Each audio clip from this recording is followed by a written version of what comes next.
나는 항상 무신론자였고 귀신이나 영적인 존재를 믿지 않았다. 그러나 어느 날 이후로 내 생각은 완전히 바뀌었다. 그날 밤은 평소와 다름없는 밤이었고 나는 공사 중인 아파트로 야근을 나가게 되었다. 회사 프로젝트 마감일이 얼마 남지 않아 내부 인테리어 마무리를 위해 늦게까지 일을 해야 했다. 공사 중인 아파트는 고요했다. 나는 동료들과 헤어진 후 도면을 확인하며 혼자 남아 작업을 계속했다. 시간이 흐르다 보니 새벽 2시가 가까워졌고 피곤함에 잠시 눈을 붙이기로 했다. 가까운 방에 들어가 잠깐 눈을 감고 있었는데 갑자기 차가운 바람이 느껴졌다. 창문은 모두 닫혀 있었고 에어컨도 꺼져 있었다. 일어나서 주변을 살폈지만 이상한 점을 찾지 못했다. 다시 잠에 들려는 순간 누군가 내 이름을 부르는 소리가 들렸다. 처음에는 바람 소리겠거니 했지만 점점 더 선명하게 내 이름을 부르고 있었다. 소리의 출처를 찾기 위해 복도로 나가봤지만 아무도 없었다. 모든 것이 이상했다. 불길한 기운이 느껴졌고 어둠 속에서 알 수 없는 두려움이 엄습했다. 그래도 일을 마무리해야 했기에 다시 마음을 가다듬고 작업을 시작했다. 그런데 이번에는 복도 끝에서 불빛이 깜빡이는 것이 보였다. 전등이 고장 난 줄 알았지만 복도 끝에는 아예 조명이 없었다. 나는 마치 마술에 홀린 듯 그곳으로 다가갔다. 그리고 그곳에 도착했을 때 등이 서늘해지는 기분이 들었다. 왜냐하면 분명히 아무도 없었던 복도 끝에 한 여자가 서 있었기 때문이었다. 그녀는 흰 원피스를 입고 있었고 고개를 숙인 채 엉엉 울고 있었다. 나는 순간적으로 벌어지지 않은 입이 움직이지 않았다. 그녀에게 다가가기보다는 두려움에 몸이 굳어버렸다. 그러나 이상하게도 그녀에게서 눈을 뗄 수 없었다. 그녀가 갑자기 고개를 들어 나를 바라봤을 때 그녀의 얼굴에는 눈과 입 대신 검은 구멍만 있었다. 온몸이 얼어붙는 듯한 공포감이 나를 휘감았다. 도망쳐야 한다는 생각으로 급히 몸을 돌려 달리기 시작했다. 하지만 이상하게도 복도가 끝이 없었다. 분명히 짧은 복도였는데 달려도 끝이 보이지 않았다. 그러다 갑자기 뒤에서 웃음소리가 들렸다. 나는 필사적으로 달렸고 마침내 몇 분 후 복도의 끝에 다다랐다. 숨이 턱까지 차오르고 있었지만 안도감에 벽에 기대어 침을 삼켰다. 그때 익숙한 얼굴에 동료가 다가왔다. 무슨 일이야? 그렇게 숨이 차게 뛰어오다니. 그는 아무 일 없었다는 듯 평온하게 웃으며 말했다. 나는 그에게 방금 본 것에 대해 말하려 했지만 목소리가 나오지 않았다. 이상하게도 그는 내가 본 것을 믿지 않을 것이라는 확신이 들었다. 그리하여 나는 그 일을 마음속 깊이 묻어두었다. 하지만 그날 이후로 나는 귀신과 영혼 그리고 그 너머의 존재들을 믿게 되었다. 언젠가 그들이 다시 나타날지 모른다는 두려움과 함께 말이다. 두 번째 이야기. 한국 인터넷에는 다양한 공포썰이 많이 나돌고 있습니다. 그중 하나를 길게 풀어보겠습니다. 몇 년 전 나는 대학 기숙사에서 살고 있었다. 그때 나는 과제를 마무리하느라 늦게까지 공부하고 있었다. 새벽 2시가 넘은 시각 방에 홀로 앉아 컴퓨터 화면만 바라보고 있었다. 친구들은 모두 잠이 든 시간이라 기숙사는 조용했다. 나는 문득 누군가 나를 지켜보고 있다는 이상한 느낌을 받았다. 하지만 기숙사 방은 작고 혼자만 있었기 때문에 그저 피곤해서 그런가 보다 하고 넘겼다. 그런데 그 느낌이 계속됐다. 신경이 쓰여 잠시 창밖을 내다보았다. 기숙사는 4층이라 밖에는 아무도 없었고 달빛이 희미하게 조명하는 거리와 캠퍼스의 나무들만 보였다. 그날 밤 나는 결국 과제를 끝내지 못하고 끄덕끄덕 졸기 시작했다. 그런데 갑자기 휴대전화가 울렸다. 화면을 켜보니 모르는 번호였다. 새벽 시간이니 중요한 전화일 수도 있다는 생각에 전화를 받았다. 하지만 전화기 너머에서는 아무 소리도 들리지 않았다. 이상하게 생각했지만 잘못 걸린 전화겠거니 하고 전화를 끊었다. 다음 날 아침 나는 친구들에게 이 일을 이야기했다. 친구들은 귀신 이야기로 화제를 돌리며 장난을 치기 시작했다. 그러나 나는 그날의 이상한 기분을 잊을 수가 없었다. 몇 주가 지나고 나는 다시 비슷한 상황에 처했다. 이번엔 더 이상한 일이 벌어졌다. 컴퓨터 화면에 갑자기 무작위로 팝업 창이 뜨기 시작했다. 그 팝업에는 내가 전혀 알지 못하는 문자열이 가득했다. 가까이 다가가 살펴보자. 그것은 누군가의 쪽지였다. 마치 나를 찾아봐라는 문장이 계속 반복되듯이 보였다. 나는 순간 공포에 질렸지만 호기심이 생겼다. 그리고 그 문장을 계속 따라갔다. 팝업 창을 하나하나 넘겨갈수록 마치 퍼즐이 맞춰지듯이 새로운 정보가 나타났다. 과연 이것은 무엇을 뜻하는 것이고 누가 이런 장난을 치고 있는 것일까? 시간이 지나면서 나는 나도 모르게 그 문자열에 집착하게 되었고 그것을 토대로 무언가 찾아내고 싶어졌다. 주말이 되어 캠퍼스 도서관에 가서 관련 자료를 뒤적였다. 그리고 여기서 깜짝 놀랄 만한 사실을 발견하게 되었다. 내가 살고 있는 기숙사의 특정 방에는 오래전부터 이상한 전설이 전해져 내려왔다. 한 학생이 이 방에서 투신한 사건이 있었고 그 이후로 종종 이상한 일들이 벌어진다는 이야기였다. 그리고 그 방 번호가 내가 살고 있는 방 번호와 일치했다. 이 사실을 알아챈 나는 갑작스러운 오싹함에 몸이 굳어졌다.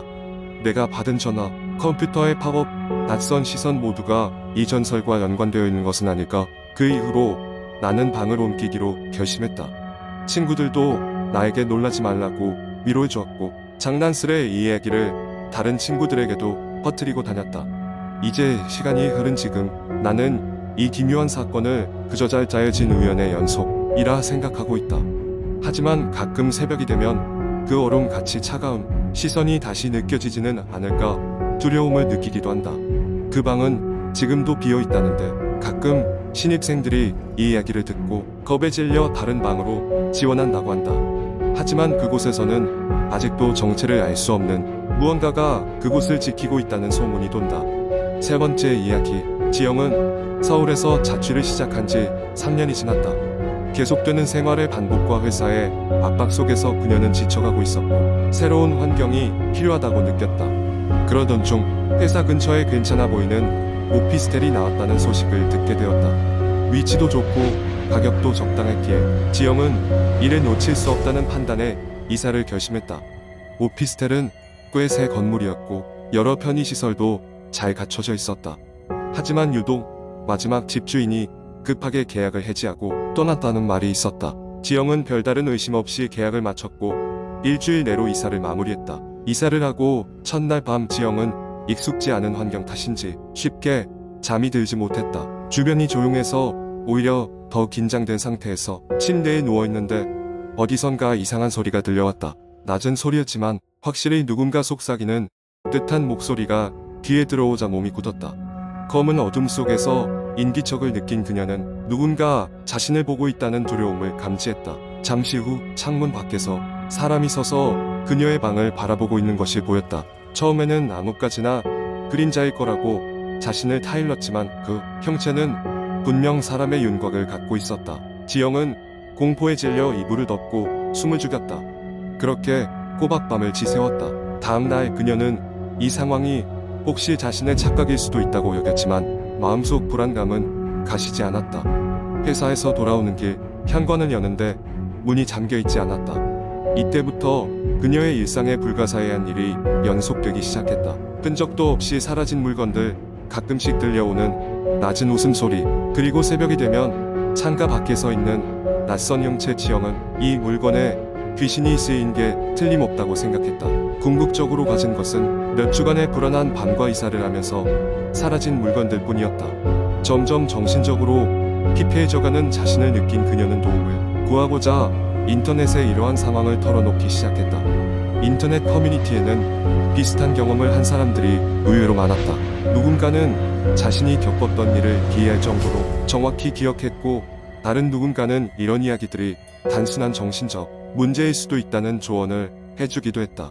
하지만 자신이 겪는 일이 실제인지 알 수 없다는 점에서 그 무게감은 지영이 온전히 감당해야 하는 것이었다. 결국 그녀는 용한 무속인에게 상담을 받기로 결심했다. 약속 당일 무속인은 이 집에 누군가가 떠나지 않은 채 머물러 있다고 했다. 지영은 충격을 받았지만 마음 한편으로는 그동안의 일이 자신의 착각이 아니라는 안정감을 느꼈다. 무속인은 집안 곳곳에 구슬하여 영혼을 떠나보냈고 이후 지영은 기묘한 현상이 사라진 것을 체감할 수 있었다. 그러나 그때 기억은 여전히 그녀의 머리 한구석에 자리 잡고 있었다. 왜냐하면 무속인이 마지막으로 남긴 말이 계속해서 맴돌았기 때문이다. 그들이 떠난 건 맞지만 이 건물은 저주받은 곳인지도 모릅니다. 지영은 지금도 그때 일을 떠올리면 등골이 오싹해지곤 한다. 새로운 시작을 바랐던 이사는 그녀에게 또 다른 의미로 잊을 수 없는 사건이 되었다. 네 번째 이야기. 나는 평범한 대학생이었다. 어느 날 시험 공부를 위해 학교 도서관에 늦게까지 남아있게 됐다. 시험이 얼마 남지 않아 스트레스를 많이 받고 있었지만 문득 어릴 적부터 내가 항상 기피해왔던 도서관의 3층에 올라가기로 결심했다. 3층은 학기 초에 개편된 이후로 방문한 적이 없었다. 그곳은 대부분의 학생들이 피해가는 곳으로 악명이 높았다. 계단을 올라가며 깜빡이는 형광등과 삐걱거리는 계단 소리 때문에 이미 불안감이 밀려왔다. 조용히 그러나 불가피하게 나는 3층에 도착했다. 3층은 예상대로 비어 있었다. 몇몇 낡은 책들이 전시된 서가들 사이로 편안한 의자가 몇 개 놓여 있었다. 책장의 깊은 어둠 속에서 느껴지는 정적은 나를 더욱 낯설고 불편하게 만들었다. 하지만 마음을 다잡고 한켠에 앉아 책을 펴들었다. 시간이 흘러 어느덧 한밤중이 되었고 주변은 더욱 고요해졌다. 그때 서가 저편에서 무언가 스치는 듯한 소리가 들렸다.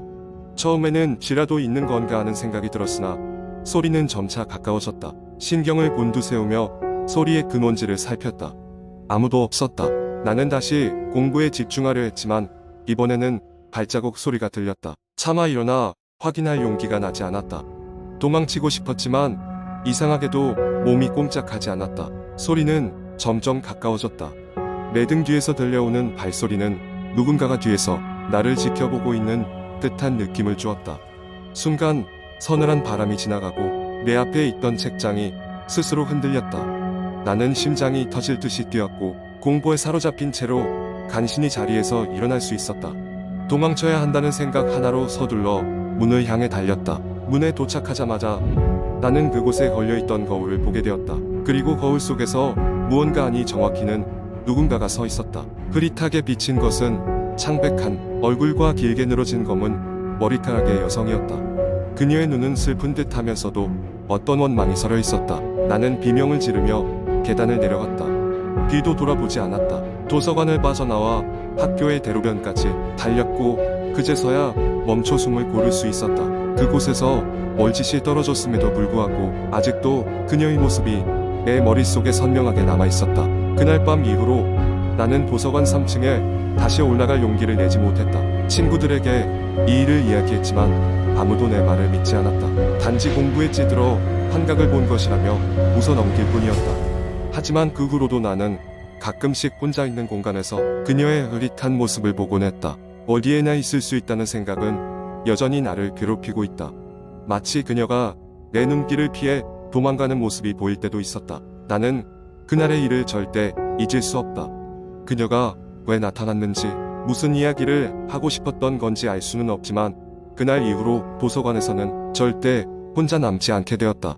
시간이 지나면서 이 경험을 망각하려 했지만 그날의 기억은 여전히 나를 붙잡고 놓아주지 않았다. 특히 늦은 밤이면 나는 그녀의 시선이 느껴지는 것만 같았다. 도서관 3층에서 무슨 일이 있었던 걸까? 그날 그녀가 나에게 전하고자 했던 것은 무엇이었을까? 아직도 풀리지 않은 채로 남아있는 질문들. 어쩌면 그녀의 존재는 단지 내 상상 속에만 존재하는 것일지도 아니면 정말 내 모든 환각과 망상 속에서 그녀는 항상 나를 지켜보고 있을지도 모를 일이었다.